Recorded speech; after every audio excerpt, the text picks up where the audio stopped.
ब्रह्मेति वेदान्तिनो बौद्धा बुद्ध इति प्रमाणपटवान् तत्तेति नैयायिकान् अर्हन्नित्यदजैन शासनरतान् कर्मेति मीमांसकान् सोऽयं वो विददातु वाञ्छितफलम् त्रैलोक्यनाथो विभो त्रैलोक्यनाथो विभो। ಸಿದ್ಧಾಂತ ತತ್ವವನ್ನು ಅತ್ಯಂತ ಬೋಧಿಸಿದ ಸಿದ್ಧಶ್ರೀ ಗುರುವೇ, ನಿನಗಾರು ಸರಿಯಿಲ್ಲ, ಭಕ್ತನಿಗೆ ಬುದ್ಧಿ ಕೊಡು ನೀನು. ಸದಾವಕಾಲ ಸ್ಮರಣೀಯರಾದಂತ ಪ್ರಾತಸ್ಮರಣೀಯರಾದಂತ ಸದ್ಗುರುದೇವನ ಚರಣಸ್ಮರಣೆಯನ್ನು ಮಾಡಿಕೊಂಡು ಮಹಾಮಹಿಮಾ ಪುರುಷ, ಲೋಕ ಪೂಜ್ಯ, ವಿಶ್ವವಂದ್ಯ, ಶಿವಾವತಾರಿ ಜಗದ್ಗುರು ಸಿದ್ಧಾರೂಢ ಮಹಾಸ್ವಾಮೀಜಿಯವರ ಶ್ರೀಚರಣಗಳಲ್ಲಿ ನಮನಗಳನ್ನ ಆಚರಿಸಿ ಬಸವಾದಿ ಶಿವಶರಣರನ್ನು ಸ್ಮರಿಸಿ ಗ್ರಾಮದ ಆರಾಧ್ಯ ದೇವತಾ ಜಗದೊಡೆಯ ಜಾಗೃತ ದೈವ ಮುಕುಳಂಬಪುರಾಧೀಶ ಶ್ರೀರಾಮಲಿಂಗೇಶ್ವರ ಶ್ರೀಚರಣಗಳಲ್ಲಿ ನಮನಗಳನ್ನು ಸಮರ್ಪಿಸಿ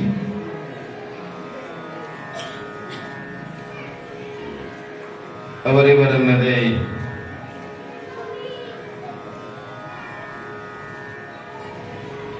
India has been birthplace of saints. Bharat ಅನಂತ ಸಂತರ ತಾಯ್ನಾಡು. ಎಲ್ಲ ಮಹಂತರ ಸಂತರ ಶರಣರ ಮಹಾಪುರುಷರನ್ನು ಮನವಾರೆ ನೆನೆಯುತ್ತಾ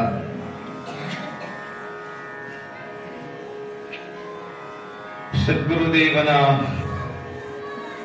55ನೆಯ ಪುಣ್ಯ ಸ್ಮರಣೋತ್ಸವದ ಅಂಗವಾಗಿ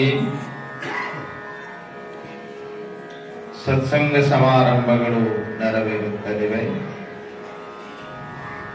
7 ದಿನದ ಕಾರ್ಯಕ್ರಮದ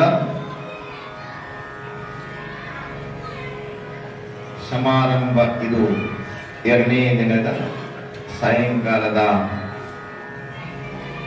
ಸತ್ಸಂಗ ಸಭೆ ನೆರವೇರ್ತಾ ಇದೆ.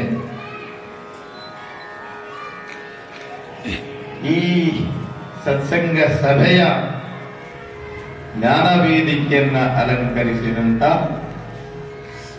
ಪೂಜ್ಯರಾದ ಪರಮಾನಂದ ಸ್ವಾಮೀಜಿಯವರೇ,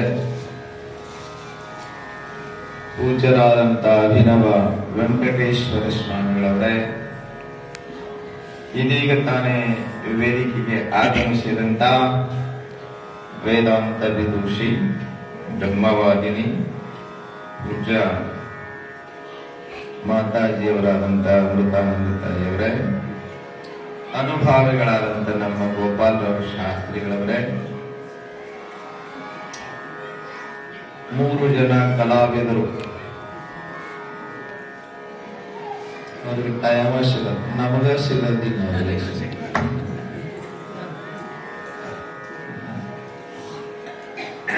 ಅಪ್ರತಿಮ ಕಲಾವಿದರು. ಸಮಯ ಸಿಗಂಗಿಲ್ಲ, ಮಾಡ್ಕೋಬೇಕಾಗ್ತದೆ.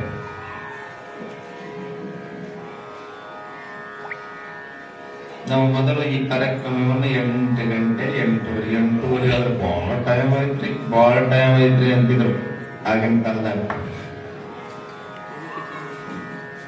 ಈಗ 1 ಗಂಟೆ ಮುಂದಕ್ಕೆ ಹೊಂಟ ನಾವು.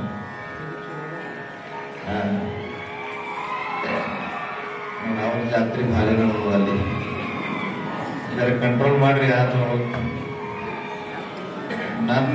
ನನ್ನ ಭಾಷಣ ಶುರುವಾದ ಯುದ್ಧ ಮಾಡ್ತಾರ ಅವರು.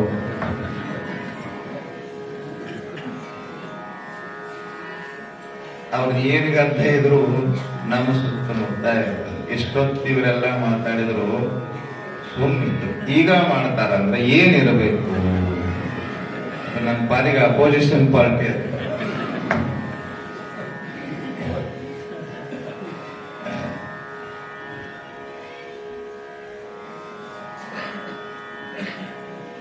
ಏನ್ ಹೇಳಾಯ್ತು ನಾನು?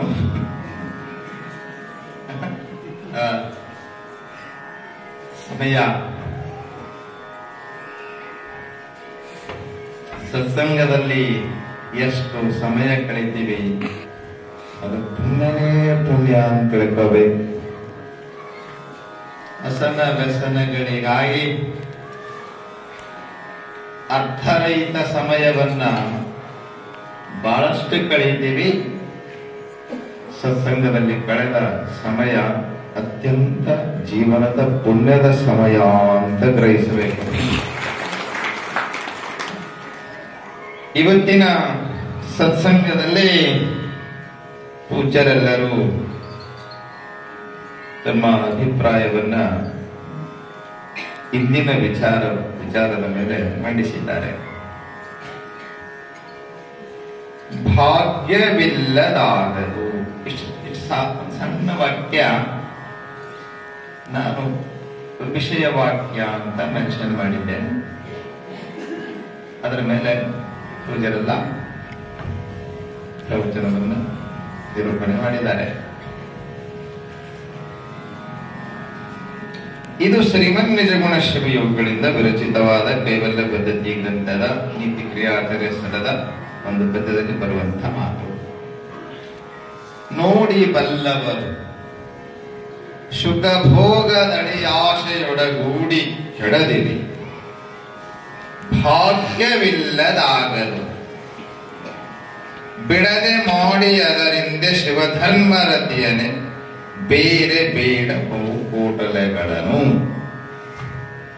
ಇಷ್ಟು ದೊಡ್ಡ ಪದವಿ ಐತೆ ಪದ್ಧತಿ.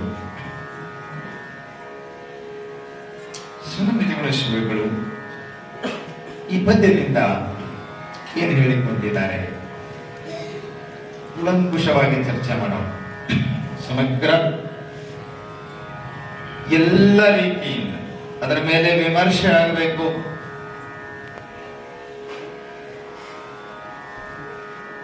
ಸಾಮಾನ್ಯ ಜನಗಳಿಗೆ ತಲೆಗೆ ಹತ್ಬೇಕಂದ್ರೆ ಕಥೆ ಹೇಳಬೇಕು. ಮತ್ತೊಂದಿಷ್ಟು ಮಂದಿ ಹಾಡ ಕೇಳಕ್ ಬಂದಿರ್ತಾರೆ, ಅವ್ರಿಗೆ ಹಾಡ ಹಾಡ್ಬೇಕು. ಒಂದು ಟೈಮ್ ಸಿಗ್ತದೆ.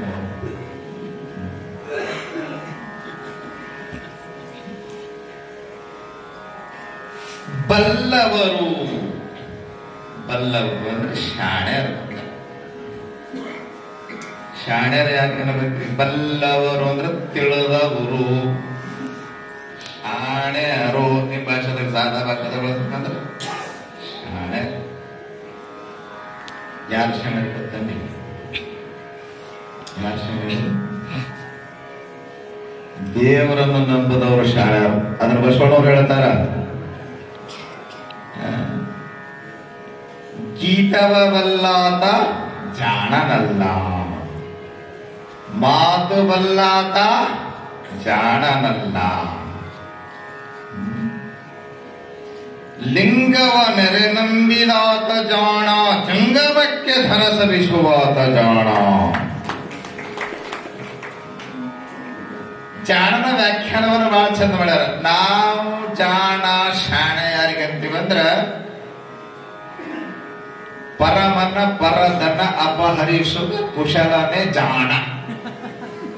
ನಮ್ಮ ವ್ಯಾಖ್ಯಾನದೊಳಗೆ ಅಂದ್ರೆ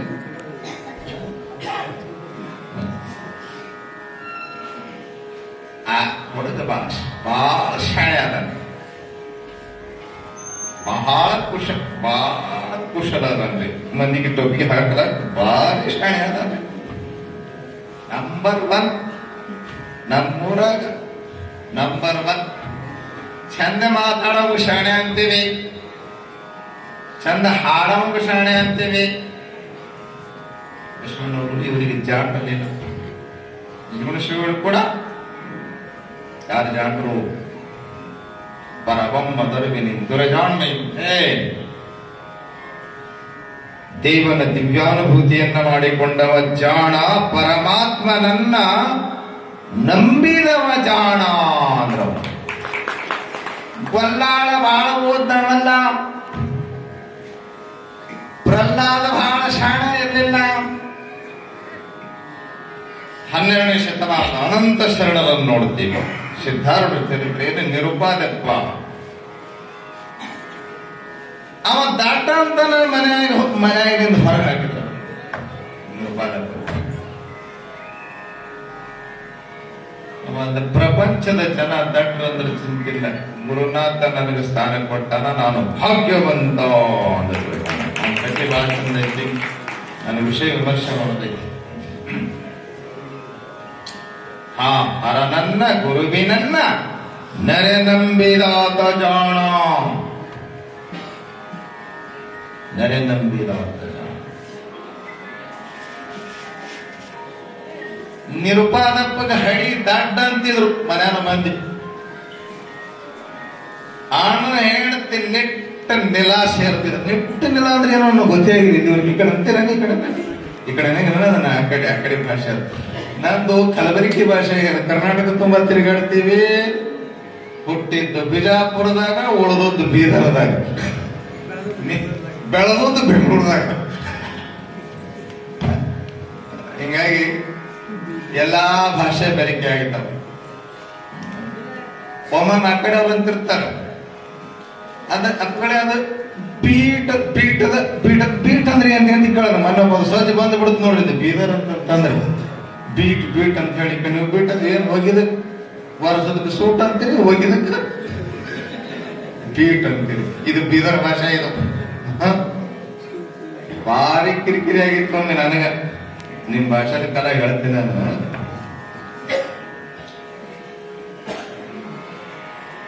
ಬೆಂಗಳೂರದ ಹುಡುಗಿ,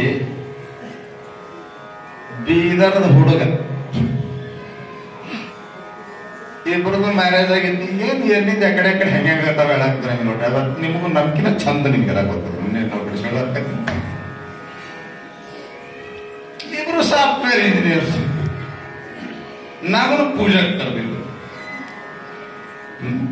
ಸಾಫ್ಟ್ವೇರ್ ಇಂಜಿನಿಯರ್ಸ್ ಪೂಜಾ ಮಾಡಕತ್ತರ ಭಾಗ್ಯವಿಲ್ಲದಾಗದು ಅಂತ ನಾವು ಹೋಗಿದ್ದೆ.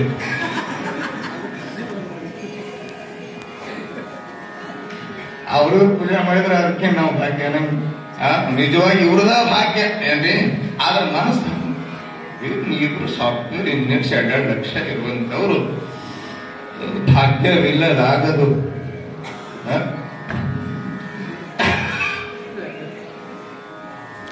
ಬಹಳ ಪೂಜೆ ಎಲ್ಲ ಈ ಮಂಟಪ ಹಾಕಿದ್ರೆ ಬಹಳ ಚಂದ ಪೂಜಾ ನಡೆದಿತ್ತು.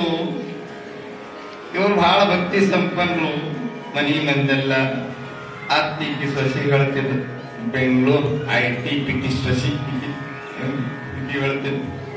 ಪೂಜಾ ಎಂದು ಪೂಜೆ ಮಾಡಿ ನಾವೆಲ್ಲ ಪೂಜೆ ಮಾಡಿರ್ತಾವ್ರಿ. ಫಸ್ಟ್ ಟೈಮ್ ಪೂಜಾ ಕುಂತದ್ದು ನಾನು. ಫಸ್ಟ್ ಟೈಮ್ ಈ ಇಂಜಿನಿಯರ್ಸ್ ಪೂಜಾ ಕುಂತಾವ. ನೀರು ಹಾಕಿದ್ರ, ನೀರು ಹಾಕಿದ ಮ್ಯಾಲ ಅದು ಹೊರಸರಬೇಕಲ್ಲ. ಬೀದರ್ದ ತಂಗಿ ಸೂಟ್ ಹಾಕೊಳಪ್ಪ ಅಂತ ಒಂದು ಸೂಟ್ ಅಂತ. ಸೂಟ್ ಅಂದ್ರೆ ಅದಕ್ಕೆ ತಿಳಿಬೇಕು. ಬೆಂಗಳೂರದ ಇವು ನೇಮದು ತಪ್ಪಾದು. ಈ ಸೂಟ್ ಅಂದ್ರೆ ಸೂಟ್ ಅನ್ನೋದಕ್ಕ ಸೂಟ್ ಅನ್ನ ಹೇಳಿ ನೇಮ್ ತಪ್ಪಿಸ್ಬಾರ್ದಲ್ಲ.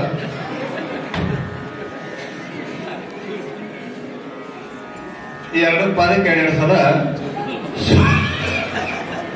ಸೂಟ್ ಹಿಂಗ್ಯಾಕ್ ಮಾಡ್ತಾರ. ನಾನಂದೆ ಯವ್ವ ಸೂಟ್ ಅಂದ್ರ ಅರಿವಿ ತಗೊಂಡು ವರಸ ಅಂತ, ಸೂಟ್ ಅಲ್ಲ ಅಂತ ಹೇಳಕ್ ಏನ್ ಮಾಡ್ಬೇಕು. ಬಿಡಿ ನಾನು ಏನ್ ಹೇಳಕ್ ಬಿಟ್ಟಿದ್ ನಾನು. ನಿರ್ಪಾದಪ್ಪನ ಚರಿತ್ರೆ ಹೇಳ್ತೀನಿ. ನಿಟ್ಟಿನೆಲ್ಲ ಸೇರ್ತಿದ್ದೆ ಅಂದ್ರೆ ಹೇಳ್ತಿದ್ದೆ. ಯಾರಿಗೆ ನಿರ್ಪಾದಪ್ಪ.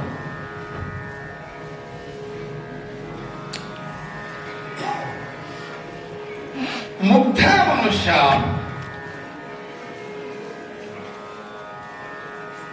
ಅವನ ಅರ್ಥೈಸಿಕೊಂಡಿದ್ದಿಲ್ಲ. ಮನೆಯ ಸದಸ್ಯರು ನಿರ್ಪಾದಪ್ಪನ ಅರ್ಥೈಸಿಕೊಂಡಿದ್ದಿಲ್ಲ.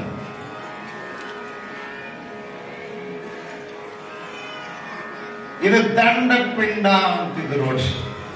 ನಿರ್ಪಾದಪ್ಪಗ ಮನಿ ಮಂದಿ ಅಲ್ಲ, ದಂಡ ಪಿಂಡ, ಭೂಮಿಗೆ ಭಾರ ಆಗಿಬಿಟ್ಟ. ನಾವ್ ಯಾವ ಕ್ಷಣರಂತೀವಿ ಅಂದ್ರ ಬಹಳ ಓದ್ದವರು, ಬಹಳ ನಡೆಸೋರು, ಬಾಂಧಗಾಡ ಮಾಡಿ ನೀವು ಮನೆಯಾಗೂ ನೀವ್ ಯಾಕೆ ಶಾಣೆ ಅಂತೀರಿ. ಸಚ್ಚಾರಿತ್ರ್ಯವಂತಿರ್ತಾನ ದೊಡ್ಡ ಮಗ, ಒಳ್ಳೆ ಸಚ್ಚಾರಿತ್ರ್ಯವಂತಿರ್ತಾನ. ಸ್ವಲ್ಪ ತಲೆ ದಾಟಿರ್ತದ, ಓದಿರಂಗಿಲ್ಲ ಜಾಸ್ತಿ, ಬಹಳ ಸಚ್ಚಾರಿತ್ರ್ಯವಂತಿರ್ತಾನ, ಮುಗ್ಧ ಇರ್ತಾನ, ಪ್ರಾಮಾಣಿಕ ಜೀವನವನ್ನು ಬದುಕ್ತಾನ. ಅವನಿಗೆ ನೀವು ಶಾಣೆ ಅನ್ನಂಗಿಲ್ಲ. ಅವ ಏನು 2 ದಿನ ತಿಂಗಳ 2 ಲಕ್ಷ ಗಳಿಸ್ತಿರ್ತಾನಲ್ಲ, ನಮ್ ಶಾಣ ಮಗ ಬಹಳ ಶಾಣ, ಶಾಣ ಮಗನ ಮಕ್ಕಳು ಬಹಳ ಶಾಣೆ. ಬ್ಯಾರದ ಗೊತ್ತಾಗ್ತದ ಇವ್ರಿಗೆ ಖರೆ ಶಾಣೆ ಯಾರು ಅಂತ. ಬ್ಯಾರಾದಾಗ ಆಕೆ ಹೇಳ್ತಾಳ, ಶಾಣ ಸೋಸಿ 2 ಎಕರೆ ಹೊಲ ಅವ್ರಿಗೆ ಕೊಡ್ರಿ, ಈ ಮುದುಕಿ ನಮ್ಮ ಕಡೆ ಬ್ಯಾಡ. ನೀವು ಬಹಳ ಓದಿದವರು, ಬಹಳ ಕುಶಲಮತಿಗಳು, 1ಕ್ಕೆ 12 ಮಾಡಿ ತಾತ ತಿಗಡಿ ಮಾಡಿ, ಇದನ್ನು ಅಕ್ಕಡಿ ಭಾಷೆ ನಿಮ್ಗೆ ಅರ್ಥ ಆಗ್ತಾರೆ, ಯಾರಿಗೆ ಗೊತ್ತಿಲ್ಲ. ಆಟಗಾಡ ಮಾಡಿ ಗಳಸವ್ರು ಶಾಣರಂತೀರಿ, ಅವ್ರಿಗೆ ಶಾಣರದಿಲ್ಲ. ಭಕ್ತಿ ಭಾವ ಹೊಂದಿದವರು ಶಾಣರು, ಭಗವಂತನನ್ನ ಅನುಭವಿಸಿದವರು ನಿಜವಾಗಿ ಜಾಣರು ಅಂತ ಶ್ರೀಮಂತ ಗುಣಶ್ರೀಗಳು ಹೊರಬೊಮ್ಮದರುವೆನೆಂದುರೆ ಜಾಣ್ಮೆಯುಂಟೆ. ಪ್ರಪಂಚಕ್ಕೆ ಶರಣು ಹೋಗದೆ ಪರಮಾತ್ಮನಿಗೆ ಶರಣು ಹೋದವರು ಜಾಣ. ನೋಡಿ, ಇದಕ್ಕೆ ನಾನು ನಿರ್ಪಾದಕ ಕಥೆ ಹೇಳ್ತಾ ಇದ್ದೀನಿ. ಅವನು ಎಷ್ಟು ಭಕ್ತಿ ಸಂಪನ್ನ ಇದ್ದ ಅಂದ್ರೆ ನಿರ್ಪಾದಪ್ಪ,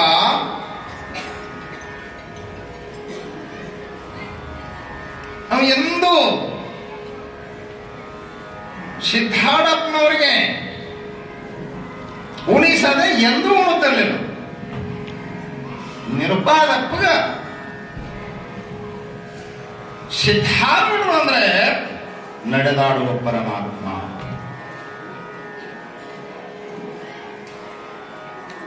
ಭಾವ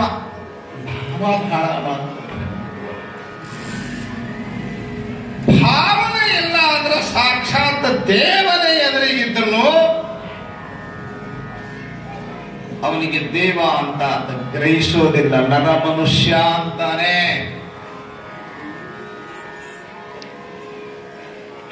ಕೃಷ್ಣ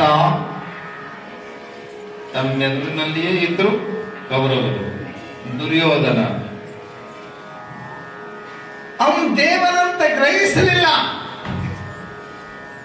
ಸಾಮಾನ್ಯ ಮನುಷ್ಯನೇ ಅಂತ ಭಾವಿಸಿದರು. ಯಾಕೆ?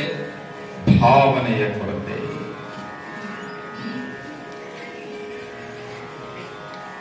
ರಾಮಕೃಷ್ಣರ ಒಬ್ಬ ಶಿಷ್ಯ ಇದ್ದ, ಲಾಟು ಮಹಾರಾಜ್ ಅಂತ. ಲಾಟು ಮಹಾರಾಜನನ್ನ ನಿಮಗೆ ಆಶ್ಚರ್ಯದ ಮಾತು ಹೇಳ್ತೇನೆ, ಸ್ವಾಮಿ ವಿವೇಕಾನಂದರು ಕೂಡ ಅವರನ್ನ ಗ್ರಹಿಸಿದ್ದಾರೆ. ಯಾಕಂದ್ರೆ ಅವ್ರ ಮದ್ಯಾಗ ಬರೋರಲ್ಲ, ಇವರು ಸೇವಾ ಮಾಡ್ಕೊಂಡಿದ್ದಿಂದ ಇರೋರು. ಯಾವತ್ತೂ ರಾಮಕೃಷ್ಣರ ಆಶ್ರಮದ ಕಸ ಹೊಡೆದವರು, ಅವ್ರ ಬಟ್ಟೆ ತೊಳೆಯವರು, ಅವ್ರಿಗೆ ಅಡಿಗೆ ಮಾಡೋರು, ಅವ್ರಿಗೆ ಊಟ ಮಾಡಿಸೋರು, ಯಾವತ್ತೂ ಬರೀ ಗುರುಸೇವಾ ಗುರುಸೇವಾ. ಆ ಶಾಸ್ತ್ರ ಕೇಳಕ್ ಕುಂದಿರ್ತಿದ್ರು ಅವ್ರು. ಅದ ಶಾಸ್ತ್ರ ಎಲ್ಲ ನಿಮಗ ಅಂತಿದ್ರು. ಏನು ಗುರುಸೇವಾದ ಅರಟ್ ಸಾಕು ನನಗ. ಅವರು ಎಲ್ಲ 12 ಜನ ಪ್ರಕಾಂಡ ಪಂಡಿತರು ರಾಮಕೃಷ್ಣರ ವಿವೇಕಾನಂದರಷ್ಟೇ ಸಮರ್ಥರಾಗಿರ್ತಕ್ಕಂಥ 12 ಜನ ಶಿಷ್ಯರು ಬಹಳ ಪಂಡಿತೋತ್ತಮರು, ಅದ್ಭುತವಾದಂಥ ಪ್ರತಿಮೆಯನ್ನು ಹೊಂದಿದವರು ಎಲ್ಲರೂ ಹಂತ ವಿವೇಕಾನಂದರಂತೆ. ವಿವೇಕಾನಂದರದ ಪುಣ್ಯ ಅದೋ ಭಾಗ್ಯ, ನೆನ್ಪಿಡಬೇಕು ನೀವು. ಅವರು ಅತ್ಯಂತ ಪ್ರಚಾರಕ್ಕೆ ಬಂದರು. ರಾಮಕೃಷ್ಣರ ಶಿಷ್ಯರು 12 ಮಂದಿ. ರಾಮಕೃಷ್ಣರಿಗೆ ವಿವೇಕಾನಂದರಂತವರೇ 12 ಮಂದಿ ಶಿಷ್ಯರು. ಅವರೊಳಗೆ ಲಡ್ಡು ಮಹಾರಾಜ್. ಎಲ್ಲರೂ ಇವನಿಗೆ ದಡ್ಡನ ಅಂತಿದ್ರು, ಯಾರು ಇವನಿಗೆ ಶಾಣೆ ಅಂತಿರ್ಲಿಲ್ಲ. ಲಡ್ಡು ಮಹಾರಾಜ್ ಸಾಕ್ಷಾತ್ ವಿವೇಕಾನಂದರೆ ವಯಸ್ಸಿನೊಳಗೆ ಹಿರಿಯರಿದ್ದರು. ವಿವೇಕಾನಂದರಿಗಿಂತ ಲಾಟೋ ಮಹಾರಾಜರಿಗಂತ, ಮಹಾರಾಜರೇ ಎಷ್ಟು ಸೇವಾ ಮಾಡ್ತೀರಿ, ನಿಮ್ಮಂತ ಸೇವಾ ಮಾಡೋ ಶಿಷ್ಯನ ನಾವು ಉಪನಿಷತ್ ಕಾಲ ವೇದ ಕಾಲ ಯಾರೋ ಒಬ್ಬಮ್ಮನ್ನು ನಚಿಕ್ಕಿದ್ದಾರೆ. ಸತ್ಯಕಾಮ ಯಾರ್ಯಾರ್ದು ಹೆಸರು ಹೇಳ್ತಾರ, ಅವರ ಪ್ರತಿಭಾ ಗುರು ಸೇವಾ ಮಾಡಿದ್ರು ಅಂತ ಹಳೇ ಕಾಲದ ಶಿಷ್ಯರ ಕತೆ ಕೇಳ್ತೀವಿ. ನಾವು ನಿಮ್ಮನ್ನು ಸಾಕ್ಷಾತ್ ನೋಡಿದೆವು, ಅದ್ಭುತ ಸೇವಾ ಮಾಡಿದ್ದೆವು, ಅದನ್ನ ಅಲ್ಲಗಳೆಯುವಂತಿಲ್ಲ. ಆದ್ರೆ ನಿಮ್ಮ್ಯಾಗ ಎಷ್ಟು ಗುರುಗಳು ಪ್ರೀತಿ ಅದಾರ ನೆನ್ಪಿಟ್ಕೋಬೇಕು.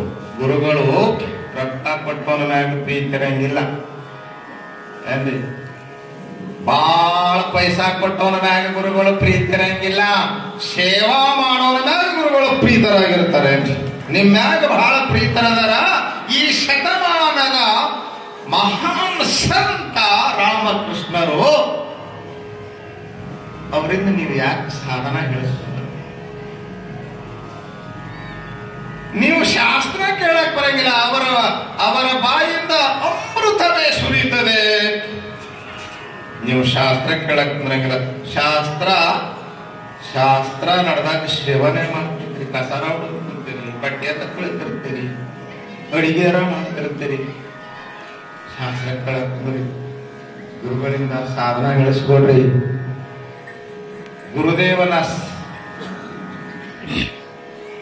ಗುರುದೇವನ ಸಾಧನೆ ಅನುಪಮವಾದದ್ದು. ಅವರಿಂದ ಸಾಧನ ಹೇಳಿಸ್ಕೊಂಡು ಸಾಧನ ಮಾಡಿದ್ರ ನಿಮಗೆ ದೈವಿ ಸಾಕ್ಷಾತ್ಕಾರ ಆಗ್ತದೆ. ಅಂದ್ರೆ ದೇವ್ರ ಕಾಣ್ತಾನೆ ಅಂತಂದ್ರ ಲಾಟು ಮಹಾರಾಜರಂತ ನನಗೆ ದೇವ್ರು ಈಗಾಗಲೇ ಕಂಡಾನ ಅಂದ್ರು. ನಾ ಯಾವ ಸಾಧನ ಮಾಡಿ ಏನು ಮಾಡೋದೈತಿ, ಕಾಣ್ಲಾರ್ದವ್ರು ನೀವು ಮಾಡ್ಕೊಡ್ರಿ, ದೇವ್ರ ಕಂಡಾನ ನನಗ ಅಂದ್ರಂತ. ನಿಮ್ ದೇವ್ರ ಕಂಡ ಯಾವಾಗ ನೋಡಿ, ದಿನ ನೋಡ್ತಿಲ್ಲ ಅಂದ್ರು. ಸಾಧನ ಮಾಡಿ ಬಹಳ ತಪಸ್ಸು ಮಾಡಿ ದೇವರ ಕಾಣೋ ಅವಶ್ಯಕತೆ ನನಗಿಲ್ಲ, ನಾ ದಿನ ಆ ದೇವ್ರು ನೋಡ್ತೀನಿ. ಅಷ್ಟೇ ಅಲ್ಲ, ನರೇನ್ ನಾನು ಬರೇ ದೇವರ ನೋಡೋದು ಅಷ್ಟೇ ಅಲ್ಲ, ದಿನ ಮಾತಾಡ್ತೀನಿ ದೇವ್ರು ಕೂಡ ಅಂದಾಗ ಒಂಥರ ಮೈತು ಯಾರಿಗೆ ನರೇಂದ್ರ, ನೀವು ದೇವ್ರನ್ನ ಕಂಡಿರಿ, ದೇವ್ರ ಜೊತೆ ಮಾತಾಡ್ತೀರಿ ಅಂತ ಗಾಬರಾಗಿ ನರೇಂದ್ರ ಕೇಳಿದಾಗ, ಹೌದು ಆ ದೇವರು ಯಾರಲ್ಲ, ಈ ರಾಮಕೃಷ್ಣ ನನ್ನ ಪಾಲಿಗೆ ಸಾಕ್ಷಾತ್ ದೇವರೇ ಆಗಿರ್ತಾರೆ. ಇದಕ್ಕೆ ಭಾವನೆ, ಇದು ಭಾವ. ಈ ಭಾವನ ನಮಗೆ ಜ್ಞಾನವನ್ನು ಕೊಡುತ್ತದೆ, ಸಂಯಮನವನ್ನು ಕೊಡುತ್ತದೆ, ವೈರಾಗ್ಯವನ್ನು ತಂದು ಕೊಡುತ್ತದೆ. ಗುರುವಿನಲ್ಲಿರುವಂತಹ ಭಾವನೆ ಬಹಳ ಅದ್ಭುತವಾದ ಫಲ ಕೊಡುತ್ತದೆ. ನೆನಪಿಡಬೇಕು. ಅದಕ್ಕೆ ಎಲ್ಲ ಸೇವೆಗಳಲ್ಲಿ ಪರಮ ಶ್ರೇಷ್ಠವಾದಂತ ಸೇವೆ ಯಾವುದು? ಆಪ್ತ ಸೇವೆ, ಸ್ಥಾನ ಸೇವೆ, ಅಂಗ ಸೇವೆ, ಅವೆಲ್ಲ ಬಿಡಿಸ್ತಾರೆ. ಎಲ್ಲ ಸೇವೆಗಿಂತಲೂ ಅತ್ಯಂತ ಶ್ರೇಷ್ಠ ಸೇವೆ ಅಂದ್ರೆ ಸದ್ಭಾವ ಸೇವೆ ಅಂತ ಹೇಳಿದ್ದಾರೆ. ಇದೇ ಸದ್ಭಾವ. ಲಕ್ಷ್ಮಣರ ಬಗ್ಗೆ ಕೇಳಿದ್ರಲ್ಲ, ಇದೇ ಸದ್ಭಾವ. ಇಂತಹ ಸದ್ಭಾವ ಇದ್ರೆ ದೇವ ದರ್ಶನ ಅವಶ್ಯವಾಗಿ ಆಗ್ತದೆ, ನೆನಪಿಟ್ಕೊಳ್ಳಿ. ಹಾಗೆ ನಾವು ನಾಟು ಮಹಾರಾಜನ ಕಥೆ ಕೇಳಿದವಲ್ಲ, ನಮ್ಮ ನಿರುಪಾದಪ್ಪನು ಹಾಗೆ ಸಿದ್ಧಾರ್ಥಂದ್ರೆ ಸಾಕ್ಷಾತ್ ಮತ್ಯಾ ದೇವರನ್ನು ಕಾಣುವ ಅವಶ್ಯಕತೆ ಇಲ್ಲ. ದಿನಾ ಊಟ ಮಾಡಿಸು. ಸಿದ್ಧಾರೂಢರಿಗೆ ಊಟ ಮಾಡಿಸೋ ಅಂದ್ರೆ ನಿರುಪಾದಕ್ಕ ಮನೆಯಿಂದ ಊಟ ತಗೊಂಬರ್ತಿದ್ದ. ಅದಕ್ಕೆ ಎಡಿ ನೈವೇದ್ಯ, ಎಡಿಯ ಬಯ್ಯೋಣು ಬಾರೆ, ಸರಿ, ಎಡಿಯ ಬಯ್ಯೋಣು ಬಾರೆ, ಚಂದ ಎಡಿ. ಅವ ಬಾಳ ಚಂದ್ರ ಹೇಳ್ಯಾರ, ಎಡಿ ಹೆಂಗ್ ಮಾಡ್ಬೇಕು, ಎಡಿ ಹೆಂಗ್ ತಯಾರು ಮಾಡ್ಬೇಕು. ಎಡಿ ಅಂದ್ರ ಈ ಕಡೆ ಎಡಿ ಅದಂಗೆ ನೈವೇದ್ಯ, ನೈವೇದ್ಯ ತುಜೆ ಕಡೆ ಹಾಕ ಮಜೆ ಕಡೆ ತೋರ್ಸೋದು ಅಟ್ಟೆ ದೇವರಿಗೆ. ಒಡವ ಮನ್ಯಾಗ ಕುತ್ಕೊಂಡು ಅಲ್ರಿ ಅದಕ್ಕ ಮಾರಾಟಗಳು ಭಾಳ ಚಂದ ಮಾಡ್ತೈತಿ. ತುಜೆ ಕಡೆ ಹಾಕ ಮಜೆ ಕಡೆ ಹಾಕ. ದಿನ ನೈವೇದ್ಯ ರೂಪದಲ್ಲಿ ತಗೊಂಡು ಹೋಗ್ತಿದ್ದ. ಅತ್ತಿಗೆ ಇದ್ದಲ್ಲ, ಇವು ಅತ್ತಿಗೆ ಡೇಂಜರ್ ಬಾಳ ಅವ್ರಿ. ಅತ್ತಿ ಇವ್ರು ಚಲೋ ಶಬ್ದ ಅದ ನೋಡ್ರಿ ಕನ್ನಡದಾಗ. ಅತ್ತಿ ಅಂತ ಯಾಕೆ ಕರೆದಾರ, ಬಾಳ ಕಾರವಾರ ಮಾಡಿದಂದ್ರೆ ಕುತ್ಕೊಂಡು ಅತ್ತಿ ಅಂತ ತಿಳ್ಕೊಂಡು ಅತ್ತಿ ಅನ್ನ. ನಿನ್ ಕೈಯಾಗ ಅಧಿಕಾರ ಐತೆ ಅಂತ ತಿಳ್ಕೊಂಡು ಬಾಳ ಕಾರವಾರ ಮಾಡಬೇಡ. ಎಷ್ಟು ಕಾರವಾರ ಮಾಡ್ತಾರೆ ಗೊತ್ತೇನ್ರಿ? ಅತ್ತಿ ಅತ್ತಿ ಕಳ್ತಿದ್ದಂತ ಆಕೆ ಮುಜ್ಜಿ ಕೇಳಕ್ ಬಂದಿದ್ ನನ್. ಇದು ಪೀಡ ಸಂತಿಗೆ ಹೋಗಿತ್ತು. ಯಾರು? ಅತ್ತಿ. ಇವ್ರ ಮನ್ಯಾಗ 2 ಎಮ್ಮಿ ಮಜ್ಜಿ ಕೇಳಕ್ ಬಂದಿದ್ಲ. ಅವ್ರ ಮನ್ಯಾಗ ಮಾತ್ರ ಆಡ್ರೆ ಮನ್ಯಾಗಿಂದ ಹೊರಗೆ ಹೋಗಂಗಿಲ್ಲ, ಕೊಡಂಗಿಲ್ಲ. ಕೆಲವೊಂದು ಮನೆ ಇದ್ದು ಜಿಪ್ಪಣ ಕಂಪ್ನಿ ಅಂತ ಜಿಪ್ಪಣ ಮಕ್ಕಿ ಕಂಜೂಸ್ ಅಂದ್ರ ಆಕಸ್ಮಿಕ ನೊಣ ತುಪ್ಪದಾಗ ಬಿದ್ರೆ ನೊಣ ಕತ್ತಿದ ತುಪ್ಪ ಹಾಳಾಕಂತ ಚೀಪ್ ಹೋಗಿ ಮಂದಿ ಇರ್ತದಲ್ಲ, ಮಕ್ಕಿ ಕಂಜೂಸ್. ಅತ್ತೆ ಆಡ್ರ ಬೇರೆ, ದಾನ ಮಾಡಂಗಿಲ್ಲ, ಭಿಕ್ಷಾ ಕೊಡಂಗಿಲ್ಲ, ಮುಗುಶಟ್ಟೆ ಮನೆಯಾಗಿ ಬರಬೇಕು. ಅದಕ್ಕೆ ನಮ್ಮ ಮನ್ಯಾಗ ಮಜ್ಜಿಗಿಲ್ಲ ಅಂತ ಹೇಳಿದ್ ಸಸಿ. ಮನೆಗೆ ಸಸಿ ಇದ್ದ, ಮನ್ಯಾಗ ಮಜ್ಜಿಗಿಲ್ಲ. ಖಾಲಿ ಸರಿಗೆ ತಗೊಂಡು ಹೊರಗೆ ಹೊಂಟಿದ್ದು. ಇದು ಬಂದು ಸಂತಿ ಗಂಟು ಬತ್ಕೊಂಡು ಎಲ್ಲಿಗೆ ಹೋಗಿದ್ದೆ? ನಿಮ್ಮ ಮನೆಗೆ ಹೋಗಿದ್ದೆ. ಏನಂದ್ಲಕ್ಕಿ ಮಜ್ಜಿಗಿಲ್ಲ ಅಂತ ಹೇಳಿದ್ದು. ಹಂಗ್ಯಾಂಗಿಲ್ಲ ಅಂತ ಹೇಳಿದ್ಲಕ್ಕಿ. ನಡಿ, ಈಗ ಎಷ್ಟಾದ್ರೆ ಈಕಿ ಫ್ರೆಂಡ್ ಅದಾಳ, ಈಕಿ ಕೊಡ್ತಾಳೇನೋ ಅಂತ ಹೇಳ್ಕೊಂಡು ಅದು ಪಾಪ ಮತ್ತ 1 ಕಿಲೋಮೀಟರ್ ಮನೆಗೆ ಬಾಳೆ ಬಂದ್ ಮನ್ಯಾಗ ಹೋಗಿ ಕೋಲ್ಯಾಗ ಗಂಟಿಟ್ಟು ಸಂತಿ ಗಂಟಿಟ್ಟು ಪಡಸಲ್ಯಾಗ ಬಂದ ನಿಂತು ಈಕೆ ಹೇಳಿದಂತ, ನಮ್ಮ ಮನ್ಯಾಗ ಮಜ್ಜಿಗಿಲ್ಲ ಅಂದಂತ. ನೀನು ಬೇರೆ ಹೇಳಿದೆ, ನಿಮ್ ಸೊಸಿನೂ ಅದನ್ನ ಹೇಳಿದ್ಲು, ನೀನು ಅದನ್ನ ಹೇಳ್ದಂದ್ರ ಇಲ್ಲ ಅಂತ ಹೇಳಕ್ ಅಕ್ಕಿಗೆ ಯಾರ ಅಧಿಕಾರ ಕೊಟ್ಟಾರ ಅಂದಂತಿಕಿ.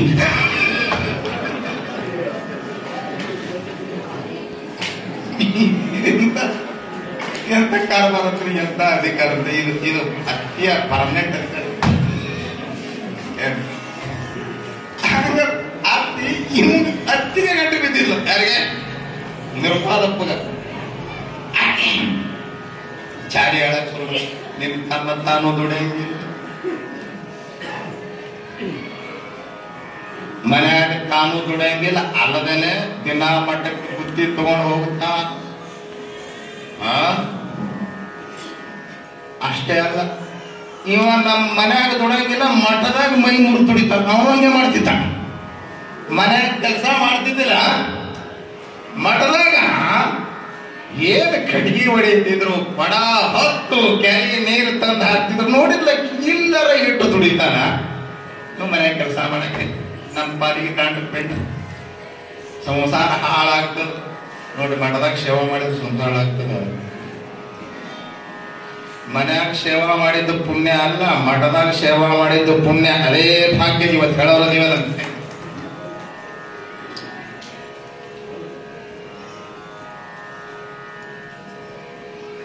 ಅವ ಅಣ್ಣಂದ ತಮ್ಮ ನೀ ದುಡಿ ಅಲ್ಲದನೆ ಮಠದಾಗ ದಾಸೋಗಿರ್ತದ, ಮನೆಯೊಂದು ಬುತ್ತಿ ಕಟ್ಕೊಂಡು ಹೋಗ್ತಿದ್ವಿ. ಅಲ್ಲಿ ಏನ್ ಕಡಿ ಬಿತ್ತದ? ಮಠದಾಗ ಏನ್ ಕಡಿ ಬಿತ್ತದ?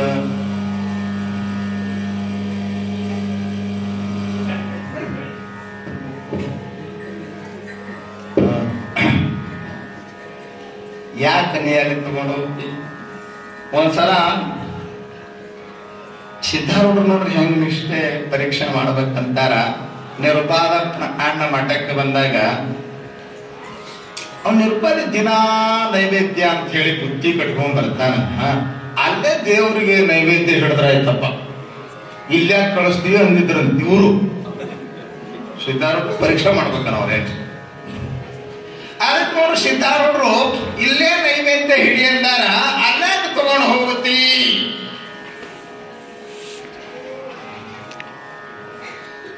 ಅವಂದಯ್ಯಪ್ಪ ಅಣ್ಣ, ನಾನು ನನ್ನ ಪಾಲಿಂದ ಏನೈತಿ, ನಿಮ್ಮ ಮನೆಯಾಗ ನಾನು ಸಿದ್ದಾಡಪ್ಪನ ಪಾಲಿಂದ ಹೆಚ್ಚಿಗೆ ತಗೊಂಡು ಹೋಗ್ತೀನಿ ಅಂತೀರಲ್ಲ, ನನ್ನ ಪಾಲಿಗೆ ಏನು ಊಟ ನೀಡ್ತೀರಿ? ಅದರಿಂದ ಒಂದಿಷ್ಟು ದೇವರಿಗೆ, ನನ್ನ ಪಾಲಿನ ದೇವರು ಅಂದ್ರೆ ಗುರುದೇವರು ಸಿದ್ಧಾರೂಢರು, ಅವ್ರಿಗೆ ಹೋಗಿ ಅರ್ಪಣ ಮಾಡ್ತೀನಿ.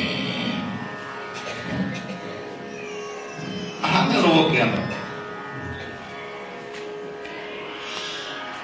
ನೋಡಿ, ಇದಕ್ಕ ಭಾವ ಭಕ್ತಿ. ನಿರುಪಾದಪ್ಪ ತನಗ ನೀಡಿದಂತ ತಾಟ ಎತ್ತಕೊಂಡು ಅದರಾಗ ಅರ್ಧ ಸಿದ್ದಾಡಪ್ಪ ಉಣಿಸಿ ಉಳಿದ ಅರ್ಧ ತಾನು ಸೇವನ ಮಾಡುತ್ತಿದ್ದ. ಆದ್ರೂ ಕೂಡ ಸೇರ್ಲಿಲ್ಲ ನೋಡ್ರಿ. ಸೇರ್ಲಾರ್ದವ್ರು ಹ್ಯಾಂಗ ಮಾಡಿದ್ರು ಶರಣಕ್ಕಿಲ್ಲ. ಏನ್ ಮಾಡ್ತೀವಿ? ತಾಯಿ ಬರಂಗಿಲ್ಲ, ಏನರತ್ತ ಕುಡುಕ್ತಾರೆ, ಏನರತ್ತ ಕುಡುಕ್ತಾರೆ. ಗಂಡನ ಕೂಡ ಇಕ್ಕಿ ಒಂದು ಜಗಳ ತೆಗೆದು ನಿಮ್ ತಮ್ಮ ಈಗ ಹೆಚ್ಚಿಗೆ ಉಳ್ಳಾಕತ್ತಾನ ನೋಡ್ರಿ. ಹಂಗೈತ್ ಮಾತು. ಅವ ಹೆಚ್ಚಿಗೆ ನೀಡಿಸ್ಕೊಂಡು ಅದ್ರಾಗ ಒಯ್ದು ಸಿದ್ಧಾರೂಢ ಮಠಕ್ಕೆ ಕೊಟ್ಟು ಬರ್ತಾನ. ಅವ ಹಿಂಗ್ ಮಾಡಿದ್ರೆ ನನಗೆ ಅಡಿಗೆ ಮಾಡಕ್ ಆಗಂಗಿಲ್ಲ ನೋಡ್ರಿ, ಜಗಳ ತೆಗೆದು. ಮೊದಲೇ ಹೇಳ್ತಿ ಮಾತು ಕೇಳೋ ಮನುಷ್ಯ. ಕೇಳಿಕಂದ್ರೆ ಸಮಸ್ಯೆ ಇರ್ತಾವಲ್ರಿ, ಕೇಳಬೇಕಾಗ್ತದ. ಕೇಳಾರ್ದವ್ರು ಯಾರದಿರಿ ಹೇಳ್ರಿ? ಯಾವ ಪುರಾಣಿಕ ಹೇಳ್ತಿ ಮಾತ್ ಕೇಳವ್ರು ಎಷ್ಟು ಮಂದಿ ಅದೇದಿ ಕೈ ಎತ್ತ ಅಂದ್ಕೊಂಡ ಎಲ್ಲ ಬಡ ಬಡ ಸುತ್ತ ಕೈ ಎತ್ತಿದ್ರು. ಮೂಲೆ ಕುಂತಿದ್ದ ಎಲ್ಲರ ಕೈ ಎತ್ತರ ಅಲ್ಲಿ ಕುಂತಿದ್ದ ನಾವ ವೀರ ಪುರುಷ. ಬಹಾದುರ ಗಂಡ ಅವ. ಅವನ್ ನೋಡಿ ಅವರಂದ್ರು, ನೀವೊಬ್ಬರ ವೀರ ಪುರುಷ ಸಿಕ್ಕಿ ಎಲ್ಲರೂ ಸುಳ್ಳು ಹೇಳೋದೇನೈತ್ರಿ? ಎಲ್ಲರಿಗೆ ಒಪ್ಪಿಗೆ ಆಗೋ ಮಾತು. ಸುಮ್ಮನೆ ಸುಳ್ಳು ಗುರುಗಳ ಮುಂದೆ ಸುಳ್ಳು ಹೇಳಬಾರ್ದು. ನಾವು ಕೇಳ್ತಿರು ಒಂದ್ ಎರಡು ಕೈ ಎತ್ತಿದ್ರು ಹೊಸ ಮಂದಿ, ನೀವು ಒಬ್ಬರ ಕೈ ಎತ್ತಲಿಲ್ಲ. ಬಹಳ ಖುಷಿ ಆಯ್ತು ನನಗ. ಅಂದ್ರ ಸ್ವಾಮಿಗಳ ತಪ್ಪು ತಿಳ್ಕೊಂಡ್ರಿ ಅಂದವ, ನೀವು ಇವ್ರಂದ್ರು ಏನೋ ಕಸರ ಇದ್ದಾರ. ಮತ್ ಯಾಕೆ ಕೈ ಎತ್ತಲಿಲ್ಲ ಅಂದ್ರೆ ಏನ್ ಹೇಳ್ತೀರಿ? ಇವತ್ತು ಒಂದೇ ಮಾತು ಕೇಳಿಲ್ಲ, ಹೊಡೆದ ಕೈ ಮುರಿದಾಳ ಮ್ಯಾಲ ಎತ್ತಕ ಬರೋದ. ಅದಕ್ಕೆ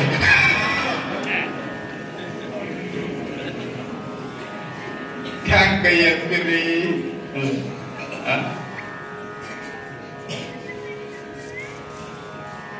ಮೊದಲೇ ಹೇಳ್ತಿ ಮತ್ತು ಸಾಹೇಬ ತಮ್ಮಗ ಆಣೆ ಹಾಕಿದಂತ ನಿರುಪಾದ ಅವ್ರ ಹೆಸರು ದೊಡ್ಡವಾಡ್ ನಿರುಪಾದ. ತುಂಬು ಜೀವನವನ್ನು ಬದುಕಿದ್ದಾರೆ. 96 ವರ್ಷ ಬದುಕಿದ್ದಾರೆ. ನೀ ಮಠಕ್ಕ ಬುತ್ತಿ ತಗೊಂಡು ಹೋಗಿ ನೈವೇದ್ಯ ತಗೊಂಡು ಹೋಗಂದ್ರ ಆ ಸಿದ್ಧಾರೂಢ ಆಣೆ ಆಗ್ಯದ ಅಂತ ಆಣೆ ಹಾಕಿದಂತ.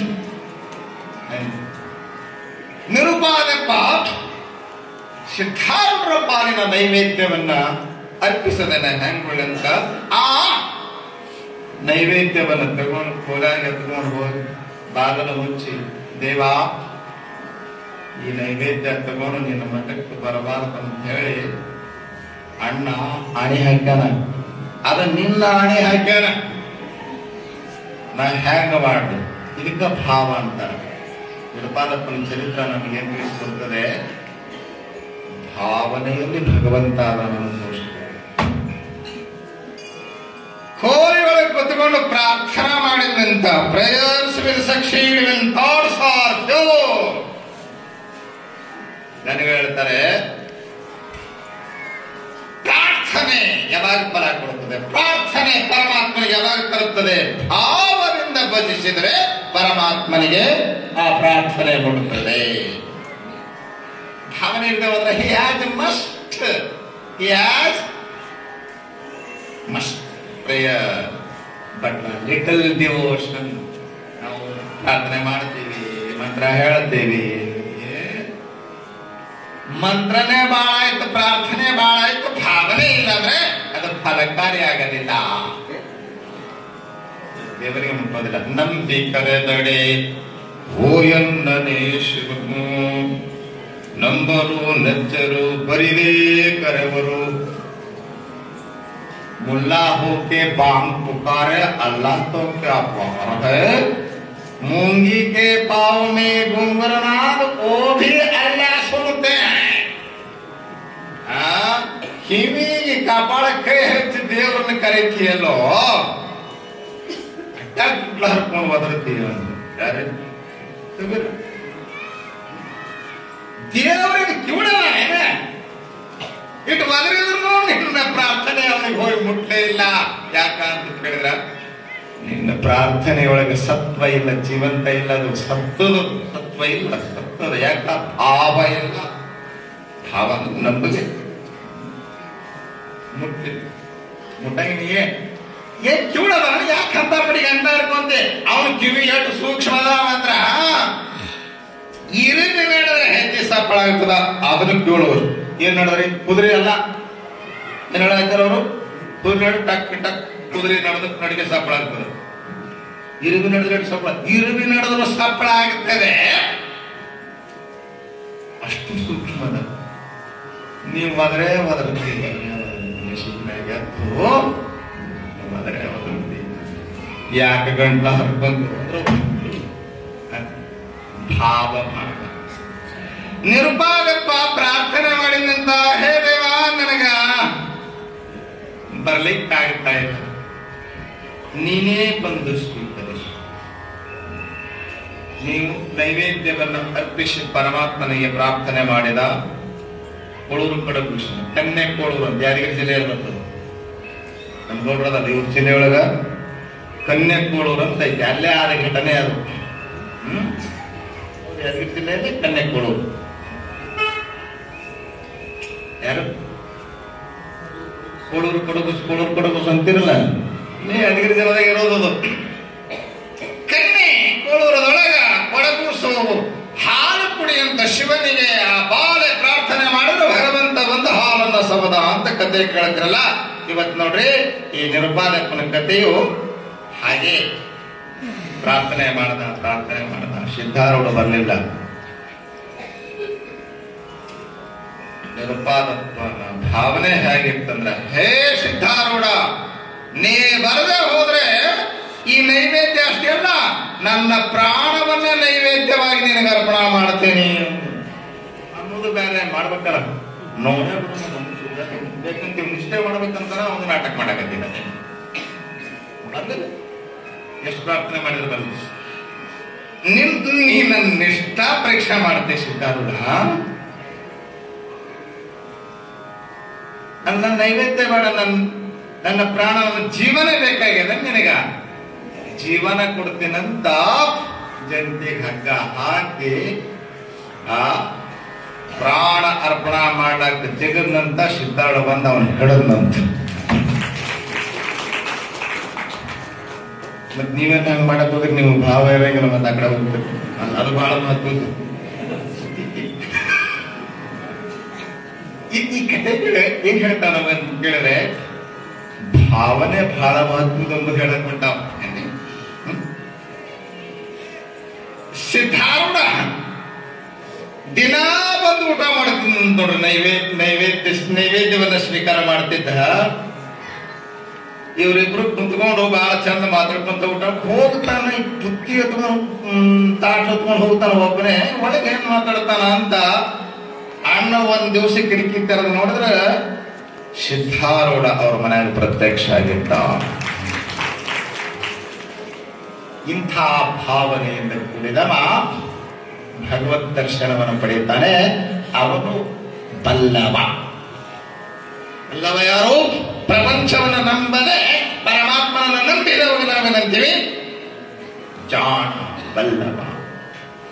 ಬಲ್ಲವರು ಈ ಪದವಿಯೊಳಗೆ ನಾ ಇರ್ತಾನೆ ಹೇಳಿದ್ದು ಬರೀ ಏನು?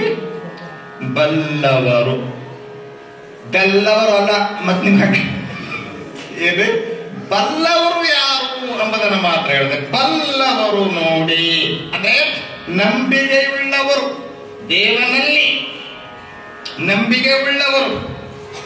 ಅವ್ರಿಗೇನಂತಾರ? ಅವರಲ್ಲಿ ಬಲ್ಲವರು ಅಂದ್ರು. ಬಲ್ಲವರು ನೋಡಿ ನೋಡಿ ಅಂದ್ರೆ ವಿಚಾರ ಮಾಡ್ರಿ. ನೋಡಿ ಎಂಬ ಪದ ಕರ್ತ ಏನ್ರಿ? ವಿಚಾರ ಮಾಡ್ರಿ. ಏನ್ ಸುಖ ಭೋಗದಡಿ ಆಸೆಯೊಳಗೂಡಿ ಕೆಡದಿರಿ. ಬರೀ ನನಗೆ ಸುಖ ಬೇಕು, ಸುಖ ಬೇಕು. ಭಕ್ತಿ ಮಾಡಿಲ್ಲ, ಪುಣ್ಯ ಮಾಡಿಲ್ಲ, ಧರ್ಮ ಮಾಡಿಲ್ಲ, ಬರೀ ನನಗೆ ಸುಖ ಬೇಕು, ಸುಖ ಬೇಕು ಅಂತಂದ್ರೆ ಇದು ಆಸೆ ಅಲ್ಲ, ಅಳಿಯಾಸೆ. ಸಣ್ಣ ಆಸೆ ಇದು. ಅಳಿಯಾಸೆ ಎಂಬ ಪದ ಕರ್ತೇನೆ. ಬಹಳ ಸಣ್ಣತನ ಅನ್ನಿಸ್ತದೆ ಇದು. ಬರೀ ಆಶಾ ಮಾಡಿದ್ರೆ ಸಿಗೋದಿಲ್ಲ, ಭಾಗ್ಯದಾಗಿದ್ರೆ ಸಿಗ್ತದೆ. ಬರೀ ಆಶಾ ಮಾಡಿ ಕೆಡಬೇಡ್ರಿ, ಹಾಳಾಗ್ಬೇಡ್ರಿ. ಭಾಗ್ಯವಿಲ್ಲದಾಗದು. ಬಯಸಿದ್ರೆ ಸಿಗ್ತದೇನೋ, ಭಾಗ್ಯದಾಗಿದ್ರೆ ಸಿಗ್ತದೆ. ಆದ್ದರಿಂದ ಭಾಗ್ಯ ನಮ್ಮದು ಸೌಭಾಗ್ಯ ಆಗ್ಬೇಕಂದ್ರೆ ಏನ್ ಮಾಡ್ಬೇಕಂದ್ರ ಬಿಡದೆ ಮಾಡಿ ಅದರಿಂದ ಶಿವಧರ್ಮರತಿಯೇನೆ ಬಿಡದೆ ಮಾಡಿ. ಅಂದ್ರೆ ಶಿವಭಕ್ತಿಯನ್ನ, ಹಣಭಕ್ತಿಯನ್ನ, ಗುರುಭಕ್ತಿಯನ್ನ ಮಾಡಿ ನಿಮ್ಮ ಭಾಗ್ಯ ಬದಲಾಗುತ್ತದೆ. ದೌರ್ಭಾಗ್ಯ ಇದ್ದದನ್ನ ಸೌಭಾಗ್ಯ ಹೆಂಗ್ ಮಾಡ್ಕೋಬೇಕ್ರಿ? ಹೆಂಗ್ ಮಾಡ್ಕೋಬೇಕಂದ್ರೆ ನೆನ್ಪಿಟ್ಕೊಡ್ರಿ, ಹರಭಕ್ತಿಗಿಂತಲೂ ಗುರುಭಕ್ತಿ ಬಹಳ ಮಾತು. ಗುರುಭಕ್ತಿ ಮಾಡ್ರಿ, ಭಾಗ್ಯ ಬದಲಾಗಬಹುದು. ಆದ್ರೆ ಇಲ್ಲಿ ಸ್ವಲ್ಪ ಸಮಸ್ಯೆ ಇದೆ. ಭಾಗ್ಯ ಅಂದ್ರೆ ಹಣೆ ಬರ, ಪ್ರಾರಬ್ಧ. ಭಾಗ್ಯಂ ಮನುಷ್ಯಕ್ಕೆ ಅರ್ಥ ಇದೆ. ಭಜ್ಯತೆ ಅನೇನೈತಿ ಪ್ರಾಕ್ತನ ಶುಭಾಶುಭ ಕರ್ಮ ಭಾಗ್ಯಂ. ಹಿಂದೆ ಮಾಡಿದ ಶುಭಾಶುಭ ಕರ್ಮ ಅಂದ್ರೆ ಪುಣ್ಯ ಪಾಪಗಳನ್ನ ನಾವು ಅದನ್ನ ಈ ಜನ್ಮದಲ್ಲಿ ಪಡಿತೀವಲ್ಲ, ಅದಕ್ಕ ಭಾಗ್ಯ. ಭಾಗ್ಯ ಯಾರು ವಿಭಾಗ ಮಾಡಿದ್ರು? ಪಾಪದಿಂದ ಪಡೆಯುವ ಫಲ ದೌರ್ಭಾಗ್ಯ, ಪುಣ್ಯದಿಂದ ಪಡೆಯುವ ಫಲ ಸೌಭಾಗ್ಯ. ನಾವು ದೌರ್ಭಾಗ್ಯವನ್ನ ಸೌಭಾಗ್ಯವನ್ನಾಗಿ ಮಾಡ್ಕೋಬೇಕಂದ್ರ ಹರಭಕ್ತಿ ಗುರುಭಕ್ತಿ ಮಾಡ್ರಿ. ಹರಭಕ್ತಿಯನ್ನ ಮಾಡಿ ದೌರ್ಭಾಗ್ಯವನ್ನ ಸೌಭಾಗ್ಯ ಮಾಡ್ಕೊಂಡೆ. ಬಡಿಗೇರ ಕಾಳಪ್ಪ ಗುರುಭಕ್ತಿಯನ್ನ ಮಾಡಿ ದೌರ್ಭಾಗ್ಯವನ್ನ ಸೌಭಾಗ್ಯ ಮಾಡಿಕೊಂಡ. ಅವರ ಕಥೆಗಳಂತ ಮತ್ತೊಂದು ತಾಸು ಈಗಾಗಲೇ 1 ಗಂಟೆ ಆಗ್ಲಿಕ್ಕೆ ಬಂದಿರ್ಬೇಕು. ಸಮಯ ಆಗಿ ಹೋಗ್ಬಿಡುದು. ನಿರುಪಾದಪ್ಪನ ಕಥೆನೇ ಇಡೀ ಸಮಯ ನಾವು ಬಹಳಷ್ಟು ಚರ್ಚೆ ಮಾಡೋದಿದ್ದವು. ಭಾಗ್ಯ ಬದಲಾಗ್ತದೇನು, ಬದಲು ಮಾಡ್ಕೊಳ್ಳಿಕ್ಕೆ ಸಾಧ್ಯ ಇದ್ದೇನು? ಈ ವಿಷಯ ಬಹಳ ಘನವಾದಂತದ್ದು. ನಿಮ್ ತರ ಹಾಕೋದು ಬೇಡ, ಸುಮ್ಮನೆ ಬಹಳ ಚರ್ಚೆ ಮಾಡ್ಬೇಕಾಗ್ತದೆ. ಬಹಳ ಚರ್ಚೆನೂ ಮಾಡ್ಯಾರ.